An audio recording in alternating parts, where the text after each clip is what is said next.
بسم اللہ الرحمن الرحیم، پروگرام انسائیڈ دی نیوز اور میں ہوں ڈاکٹر ثنا غوری۔ پاکستان اس وقت جن حالات میں ہے اس میں تمام اسٹیک ہولڈرز کو مل کے بات کرنے کی ضرورت ہے، لیکن مل کے بات کرنے کے لیے کوئی اس لیے تیار نہیں ہے کہ جہاں بہت سے ڈیفیسٹ کی بات ہو رہی ہے وہاں ٹرسٹ ڈیفیسٹ کی بھی شدید کمی ہو گئی ہے۔ اے پی اے سی کا اجلاس بلانے کی بات ہو رہی تھی، لیکن پتہ نہیں کیوں مستقل جو ہے وہ اجلاس التوا کا شکار ہوتا جا رہا ہے، اور اگر اجلاس کی تاریخ آئندہ ہمیں دنوں میں نظر بھی آ گئی، پتہ بھی چل گئی، کیونکہ 2 دفعہ تو مؤخر ہو چکا ہے، تب بھی ایک پارٹی بیٹھنے کے لیے تیار نہیں ہے۔ اور اگر بیٹھ بھی گئے تو کن معاملات پہ بات ہوگی؟ کیا سیکیورٹی ایشوز سب سے امپورٹنٹ ہے کہ جس پہ بات ہونی ہے پشاور واقعے کے بعد؟ اس کے بعد جو ہے اس وقت اکانومی کے مسائل، اگر سب نہیں بیٹھیں گے تو مسئلہ حل نہیں ہوگا۔ لیکن یہ جو اصل اکانومی کے جو مسائل ہیں یہ کھڑے کیوں ہوتے ہیں؟ یہ سامنے کیوں آئے؟ ملک کے ڈیفالٹ ہونے والی بات سامنے کیوں آتی ہے؟ آئی ایم ایف کی باتیں ہمیں ماننی کیوں پڑتی ہیں؟ وہ اس لیے جناب کہ پاکستان میں کرپشن کی جو صورتحال ہے وہ شدید خراب ہے۔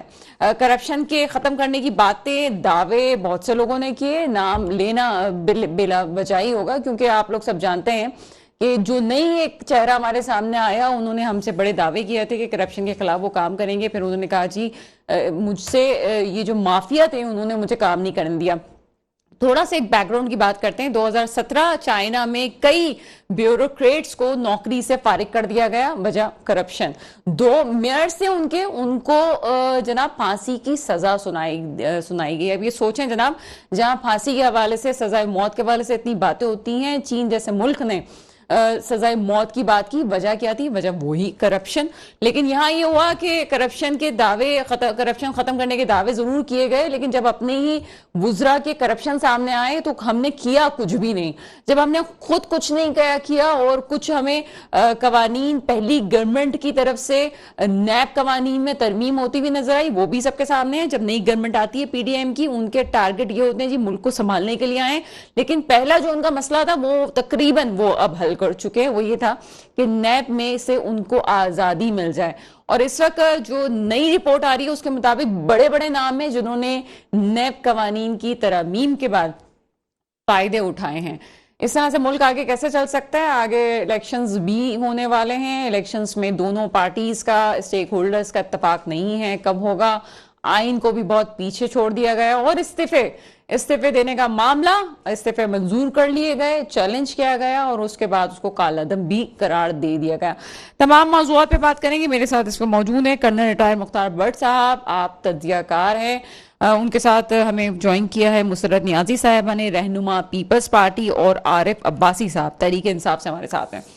سب سے پہلے کرنل صاحب آپ کی طرف سے آئیں گے، کیا سمجھتے ہیں مختار بٹ صاحب؟ کرپشن ختم کرنے کے دعوے ہم ضرور کرتے ہیں، لیکن عملی طور پہ کوئی بھی گورنمنٹ، چاہے یہ ہم پچھلے 3 سال 7 ماہ والی گورنمنٹ کہہ لیں یا جو 35 سالوں سے آ رہے تھے، باقی تو چلے آمرانہ حکومتیں رہیں، کیا سمجھتے ہیں کوئی سیریس ہے اس معاملے میں کہ کرپشن کو واقعی ختم کرنا ہے؟ یہ بہت آپ نے ایک اچھا سوال کیا ہے۔ اس ملک میں جو کرپشن ہوئی ہے، ایک چھوٹی موٹی کرپشن تو آپ دیکھتے ہیں کہ پاکستان کا کوئی ایسا دفتر نہیں ہے جہاں پر کہ آپ بغیر پیسے دیے ہوئے کوئی اپنا کام کروا سکے۔ یہ گارنٹیڈ بات میں آپ سے کر رہا ہوں، میرا روز لوگوں سے واسطہ رہتا ہے، میں خود بھی اس پروسیس سے گزر چکا ہوں۔ تو بات یہاں پہ جو ہے وہ ہے میگا کرپشن کی۔ میگا کرپشن یہ ہے کہ جب ملک کی دولت ہے وہ لوٹیں، اور لوٹنے کے بعد اس کو باہر لے جائیں، پراپرٹیاں خریدیں، اور اس کو کہیں اور آپ انویسٹ کریں۔ تو یہ جو صورتحال ہے، اس کو دیکھتے ہوئے نیب نے کچھ قوانین بنائے تھے، اور اس کے حوالے سے کافی لوگوں کو گرفتار کیا گیا۔ اس میں کوئی شک نہیں ہے کہ ان گرفتاری کے بعد ان کا جو اکاؤنٹیبلٹی پروسیس تھا وہ بڑا سلو تھا۔ لیکن اس بات کو بھی آپ نظر انداز نہیں کر سکتے کہ اوور دا ایئرس نیب کی performance has remained excellent, because انہوں نے پلی بارگین کے حوالے سے آپ نے دیکھا ہوگا، اب اس وقت مجھے فگر یاد نہیں، لیکن میرا خیال ہے 485 بلین روپیز جو ہیں وہ اسٹیٹ کے انہوں نے ریکور کیے ہیں۔ یہ تو ایک ریکارڈڈ چیز ہے، میں ہیئر سے کی بات نہیں کر رہا ہوں۔ اس کا مطلب ہے کہ نیب جو ہے وہ اپنی ڈیوٹی بالکل ٹھیک دے رہا تھا، لیکن کہیں کہیں ظاہر ہے ہر ڈپارٹمنٹ میں کہیں نہ کہیں زیادتی ہوتی ہے، اس میں بے گناہ لوگ بھی پکڑے گئے لیکن ان کو بعد میں ریلیز کر دیا گیا۔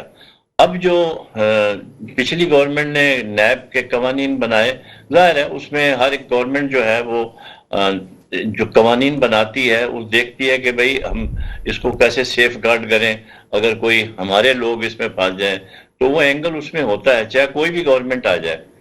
اب جو جتنے وہ لاز ایسے تھے جس سے کہ شکنجہ ٹائٹ ہوتا تھا کرپٹ لوگوں کے اوپر، وہ انہوں نے نیب لاز کو امینڈ کر دیے۔ امینڈ کرنے سے یہ ہوا کہ جو 50 کروڑ کی رشوت ہے، گھپلا ہے، کرپشن ہے، مس یوز آف فنڈز ہے، تو اس کو جو ہے وہ نیب کے پرویو میں نہیں آئے اور وہ سارے کیسز واپس ہو گئے، اور اس کے بعد جو 50 کروڑ سے اوپر ہیں وہ نیب میں ابھی موجود ہیں۔ اس کے اوپر جو سب سے اچھی بات، جو اچھی خبر ہے وہ یہ ہے کہ یہ کیسز جو واپس ہوئے ہیں، جن لوگوں نے بھی، جو ہمارے حکمران اس وقت بیٹھے ہوئے ہیں جن کے اوپر بھی چارجز لگے ہیں، یہ کیس ختم نہیں ہوئے ہیں، یہ صرف ریفرنس کو واپس کیا گیا ہے، اور سپریم کورٹ نے یہ کہہ دیا ہے کہ آپ ہمیں بتائیں کہ اس سے کتنے لوگوں کو بینیفٹ ملا ہے، اور کون کون سے لوگ جو ہیں وہ اس امینڈڈ لیب لا سے اپنے آپ کو انہوں نے اپنے آپ کو آزاد کرایا ہے، اور اس کے علاوہ ابھی آج انہوں کی نے جو کہا کہ رپورٹ ہے یہ اس کے کیس مطابق تو نہیں ہوں گے۔ تقریباً یہ جتنے بھی بڑے نام ہیں جو اس وقت پی ڈی ایم میں شامل ہیں یا پی ڈی ایم کے اتحاد میں شامل ہیں، ان میں تو تمام لوگ ہی وہ ہیں جو سربراہ جن کو فائدہ پہنچا ہے اس وقت۔ نہیں، وہ تو صحیح ہے، فائدہ پہنچا ہے، میں نام نہیں لینا چاہتا، ساری دنیا کو نام کا پتہ ہے، روزانہ اخباروں میں سر نام اسی لیے آتے میں ہیں، نے بھی اٹ نام از نہیں ان لیے۔ مٹیریل کہ میں نام لوں یا آپ لیں، کوئی اس میکس نو ڈیفرنس۔ چھوٹا چھوٹا بچہ جو پان کا دکاندار ہے اس کو بھی پتا ہے کہ کون کون سے نام ہیں۔ ایشو یہ ہے کہ اس کا سپریم کورٹ نے جو ایک اچھی بات ہوئی ہے، انہوں نے نوٹس لیا، انہوں نے کہا کہ یہ کیس جو ہے وہ ختم نہیں ہوں گے، اور انہوں نے پوری ڈیٹیل مانگ لی، تفصیل مانگ لی ہے کہ بتائیں کس نیچر کے کیس تھے۔ تو میرا خیال ہے کہ ایک اچھا سٹیپ ہے، لیکن یہ ہے کہ یہ آؤٹ رائٹلی جو امینڈمنٹ ہوئی ہیں، یہ میرا خیال ہے کہ نہیں چلیں گی، ان کو سپریم کورٹ جو ہے ان کو موڈیفائی کرے گا، کیونکہ یا تو پھر آپ ڈپارٹمنٹ نیب کا ختم کر دیں یا پھر لیٹ دیم ورک، اور وہ بھی کوئی فرشتے تو نہیں بیٹھے ہوئے نا، وہاں پر بھی پولیٹیکل کیسز بھی ہوتے ہیں، اس میں کوئی دو رائے نہیں ہو سکتی، ان کو بھی تنگ کیا جاتا ہے، ہر گورنمنٹ کرتی ہے، جیسے ابھی یہ گورنمنٹ آئی ہے یہ ان کو پکڑ دکڑ کر رہی ہے، پہلے والے ان کو پکڑ دکڑ کر رہے تھے۔ تو بدقسمتی سے ہمارے ہاں 75 ایئرز ہو گئے ہیں، ہمارے ہاں پولیٹیکل میچورٹی جو ہے وہ بالکل نہیں آئی، اور نہ ہی اس کا دور دور تک آنے کا نشان نظر آتا ہے۔ بات صرف اتنی ہے۔ سر عمران خان صاحب کی گورنمنٹ آتی ہے، وہ خاص طور پر لوگوں کو اٹریکٹ اس لیے کر رہی تھی کہ وہ خود ایز اے لیڈر ابھی بھی اٹریکٹیو سیکشن بہت زیادہ ہے، اٹریکٹ کرتے ہیں وہ لوگوں کو، ان کی بات اثر کرتی ہے، لیکن کرپشن کے حوالے سے خود ان کے وزراء کے بھی نام سامنے آئے۔ ان دا اینڈ ہمیں یہ پتا چلا کہ نوکری سے فارغ کرنے کے بجائے یا وزارت لینے کے بجائے ان کو مزید ایک ترقی دے دی گئی۔ کیا ہم عمران خان صاحب سے یہ ایکسپیکٹ کر سکتے تھے؟ دوسرے تو چلیں ہم مانتے ہیں کہ کچھ نہ کچھ چیزیں ہمیں نظر آتی رہیں۔ نہیں، اس میں تو دیکھیں، آپ نے ایک بڑا چپتا ہوا سوال کیا ہے۔ People are also disappointed with Imran Khan, کیونکہ انسان اگر ایک تبدیلی لانا چاہتے تھے تو تبدیلی لانے کے ساتھ ساتھ پھر ان کو مطلب he should have stood to his promise جو انہوں نے قوم سے کیا تھا۔ لیکن اس میں میں تھوڑا سا آپ کو بتاؤں کہ انہوں نے مطلب یہ ہے کہ اپنے جو کرپٹ لوگ تھے، میں نہیں کہتا کہ وہ کرپٹ تھے، لیکن جو اخبارات میں رپورٹ ہوا ہے جن کے اوپر چارجز تھے، ان کے بڑے قریب ساتھی تھے جنہوں نے ان کے اوپر اربوں روپیہ ان کے الیکشن کمپین میں خرچ کیا، جس میں ترین صاحب تھے، علیم خان تھے، تو ان کو بھی نہیں انہوں نے چھوڑا۔ جب پتا چلا کہ بھئی یہ انوالو ہیں اس میں سکینڈلز میں، تو انہوں نے ان سے راستے جدا کر لیے۔ لیکن اس کے باوجود بھی یہ صحیح ہے کہ کچھ لوگ ایسے ہیں جو کرپشن کرتے رہے، اور ان کے اوپر بھی ان کی ذات کے اوپر بھی بڑے سوالات اٹھائے گئے ہیں۔ میں سمجھتا ہوں کہ یہ نہیں ہونا چاہیے تھا، ان کو بہت زیادہ احتیاط کرنے کی ضرورت اچھا تھی۔ سر، ہم جب اگر تبدیلی میں کی اور بات کرتا انقلاب کی بات کرتے ہیں تو انقلاب تو یہ ہوتا ہے کہ آپ نے یا تو اس لائن پہ رہنا ہے یا لائن کو آپ نے کراس کر دینا ہے، آپ بیچ ہی کوئی صورتحال نہیں ہے۔ اگر آپ جہاں کہتے ہیں کہ انہوں نے دو لوگوں سے، سر میں تھوڑی سی کنٹینیو کروں گی اس کو، دو لوگوں کا آپ نے نام لیا جن سے انہوں نے اپنے راستے جدا کر دیے، لیکن سافٹ کارنر تو تھا، یا تو جو چائنا کی مثال دیتے ہوئے نہیں تکتے تھے، یا تو بڑے سٹرونگ ایکشن لینا چاہیے تھا کہ قوم کو پتہ چلتا کہ واقعی کچھ چیزوں میں مافیا نے ان کو، جن کو وہ مافیا کہتے ہیں، ہم نہیں کہہ رہے ہیں، مافیا نے نہیں کرنے دیا، تو جو ان کے اختیار میں تھا وہ بھی تو نہیں ہوا نا۔ نہیں، ان کے اختیار میں کچھ نہیں تھا. Let us be very very clear about this thing. ان کے اختیار میں کچھ نہیں تھا. Imran Khan was in the hands of coalition partners. وہ ان کو ابھی آپ دیکھ لیں نا، دور کیوں جاتے ہیں؟ ابھی کیبنٹ کتنے لوگوں کی بن گئی؟ آج 7 معاون خصوصی اپوائنٹ ہوئے ہیں. 85 کی کیبنٹ بن گئی ہے، ان کے ٹائم میں 52 کی تھی. 85 کی کیبنٹ کا کیا کھانے کو لوگوں کے پاس پیسہ نہیں ہے. 150 روپے کلو آٹا ہے. عجیب صورتحال ہے. اکنامیکلی ہم بالکل کولیپس ہو چکے ہیں. ورچولی ٹیکنیکل ڈیفالٹ ہو چکا ہے. ہم ایل سیز نہیں کھول سکتے. 3-3 4-4 ہزار کنٹینر پڑے ہوئے ہیں. اور آپ 85 جو ہیں آپ نے وزیر مشیر اور اسپیشل اسسٹنٹ، بہت ویلڈ بات کی. میرا خیال ہے کہ ہمارے پاس اس وقت پیپلز پارٹی کی رہنما مسرت نیازی صاحبہ موجود ہیں، ان کے پاس یہ سوال لے کے چلتے ہیں. مسرت، پروگرام میں آپ کو ویلکم کرتے ہیں. چلیں، مسرت کی لائن ڈراپ ہو گئی، سر سے کنٹینیو کرتے ہیں. سر، یہ بات تو ہم کچھ دنوں سے یہ بھی بات کر رہے تھے کہ اچھا آپ نے 85 کا فگر بتایا، مجھے لاسٹ جو ہے وہ 80 کا فگر پتا تھا، تو یہ مراد بھی ہوتی ہے، ٹی اے ڈی اے بھی لیا جاتا ہے، یہ جو دنیا بھر میں گھومتے ہیں یہ ٹریول الاؤنس بھی لیتے ہیں، یہ ان کے اخراجات تو کبھی کسی صورت کم نہیں ہو رہے. اور اس وقت ہم دیکھ رہے ہیں کہ پیٹرول کا شدید بحران جو ہے اس وقت پیدا کرنے کی بھی کوشش کی جا رہی ہے. وہ تو جو ہے اب تو ذخیرہ اندوزوں کی بھی بات ہمارے سامنے آ رہی ہے، اور آج کی رپورٹ ہے کہ پیٹرول نہیں مل رہا کچھ جگہوں پہ. ان سب کے باوجود کیا سمجھتے ہیں یہ عقل کب آئے گی سر ان لوگوں کو؟ اس میں نہیں، میری بات سنیں. آپ نے جو بات کی ہے نا بالکل صحیح کی ہے. اس گورنمنٹ کو ایک کریڈٹ دیں کہ وہ مہنگائی بڑھانے سے پہلے سب کو اطلاع دے دیتے ہیں کہ جی ہم پیٹرول بھی مہنگا کر رہے ہیں، دوائیاں بھی مہنگی کر رہے ہیں، ہر چیز مہنگی کر رہے ہیں. یہ ان کو کریڈٹ دو، اور یہ بھی کریڈٹ دو کہ پیسہ نہیں ہے پھر بھی سبز باغ لوگوں کو دکھا رہے ہیں کہ ہم کوشش کر رہے ہیں. کوشش کہاں سے ہونی ہے؟ کوشش کہاں سے ہونی ہے؟ ایک آدمی جو 25,000 روپے کماتا ہے وہ کیسے گزارا کرے؟ وہ کر ہی نہیں سکتا. اب یہ ہے کہ کہتے ہیں جی روڈ پہ لوگ نہیں آ رہے ہیں. روڈ پہ جب ایک دفعہ یہ جو لوگ آنا شروع ہو گئے تو ان کو پھر بیرکوں میں ان کو واپس کوئی نہیں بھیج سکے گا. یہ آپ ہر چیز سمجھ لیں.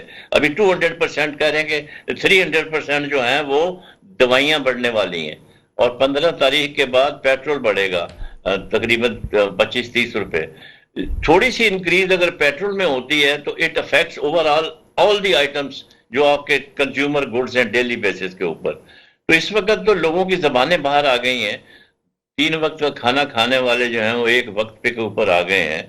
تو یہ اصل میں بات یہ ہے کہ گورنمنٹ کی اس وقت نہ کوئی ویژن ہے نہ کوئی ڈائریکشن ہے. وہ اپنے آپ کو مطلب کوشش کر رہے ہیں کہ چلیں اپنا ہی پیٹ بھر جائے اور کسی طریقے سے بس ہمیں ملتے رہیں باہر سے پیسے، لیکن باہر والے اس طرح سے پیسے نہیں دیتے ہیں. ابھی IMF نے جو کڑی شرائط لگائی ہیں، it is almost sell out. آپ نے تو اپنی سورینٹی ان کے حوالے کر دی ہے. اچھا سر، میں یہ IMF والی بات بھی آپ سے تفصیل سے کرنا چاہوں گی. مسرت نے ہمیں پھر جوائن کیا ہے. مسرت، پروگرام میں آپ کو ویلکم کرتے ہیں. آپ کو میری آواز آ رہی ہے؟ بہت شکریہ ثنا. اچھا مسرت، یہ جو بات کہی جاتی ہے ملک بہت برے حالات میں ہے، اور اکانومی آپ لوگ کی طرف سے کہا جاتا ہے جو پہلی گورنمنٹ تھی اس کی پالیسیز کی وجہ سے یہ سب کچھ ہو رہا ہے، آپ نے خود کچھ نہیں کیا. لیکن اس کے ساتھ ہی ساتھ 52 لوگوں کی کابینہ پہلے تھی خان صاحب کے دور میں، آپ کے دور میں آ جاتی ہے 85 لوگوں کی کابینہ. ایک شخص کا تو، ایک وزارت کا تو ابھی بھی اضافہ ہوا ہے، شاید کل یا پرسوں کی بات ہے اضافہ ہوا ہے. پھر یہ جواز بنایا جاتا ہے کہ چونکہ تمام لوگوں کی گورنمنٹ ہے تو تمام لوگوں کو حصہ دینا ضروری ہے. کیا یہ تمام حصہ داری کے چکر میں مستقل خزانے کا لاس ہوتا رہے گا، جبکہ ہمیں پتا ہے کہ ملک کے بڑے برے حالات ہیں، ہمیں اپنے اخراجات کو بھی کنٹرول کرنا ہے، ہم لوگوں کو تو درس دے رہے ہیں، خود کیا کر رہے ہیں؟ ثنا، بسم اللہ الرحمن الرحیم. بہت شکریہ. بات دراصل یہ ہے کہ ثنا آپ نے جو کوشچن کیا بالکل ویلڈ ہے، اس چیز سے میں وہ ڈینائی نہیں کروں گی کہ مہنگائی بھی ہے، سب کچھ ہے، لیکن کیا ماشاءاللہ میرا جو بھائی بیٹھا ہوا، آپ بیٹھے ہوئے، عوام ہے، سب پڑھے لکھے اور شعور رکھتے ہیں اسپیشلی. دیکھیں کوئی بھی گورنمنٹ یا کوئی بھی آنے والی جو سیاسی پارٹی ہے، کیا وہ چاہے گی کہ اس کی عوام کے اندر جو پذیرائی ہے وہ کم ہو یا عوام اس کے خلاف بیان دے؟ کبھی بھی نہیں چاہے گی. دیکھیے یہ جو سارے کے سارے کنویں کھودے ہوئے تھے، گڑھے کھودے ہوئے تھے آنے والی گورنمنٹ کے لیے، وہ یہ کووڈ-18 کی کارستانی ہے.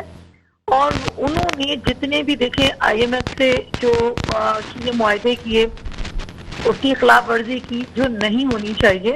جب آپ خلاف ورزی کریں گے سنا تو لامعنی سی بات ہے، کوئی بھی شخص آپ کو یا کوئی بھی ادارہ یا کوئی بھی ملک آپ کو جو قرض دے گا تو اس کے واپسی کے بھی تو آپ سے مطالبات کرے گا نا.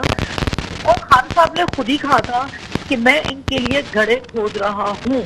یہ کوئی ڈھکی چھپی بات نہیں ہے سنا کہ میں کہہ رہی ہوں یا آپ کہو گے یا کوئی اور کہے گا.